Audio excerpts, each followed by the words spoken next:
May tanong dito si kapatid, kasalanan din po ba ang masturbation? Sorry na kuya. Alam mo kapatid, huwag ka sa akin mag-sorry, kundi sa Panginoong Diyos. Kasi sa kanya ka nagkakasala eh. Tao lang din naman ako nagkakasala eh. Kapatid, hindi tahasang binanggit sa Biblia ang masturbation. Pero teka kapatid, malinaw babala laban sa lust o pagnanasa na makasalanan. Ganito lang yan kapatid, tanongin mo yung sarili mo, ito ba yung nagpapalapit sa Diyos o nagpapalayo? Kasi kapatid, ang puso ang tunay na sukatan.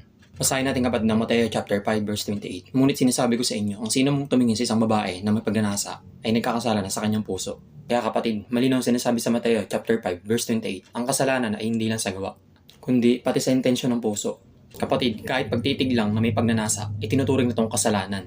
Kapatid, pinapakita nito na hindi lang panlabas na kilos ang mahalaga sa Diyos, kundi pati ang kalinisan ng iyong puso at damdamin. Kaya hanggang dito na lang po mga kapatid, sana naintindihan nyo. Maraming salamat po. God bless you all.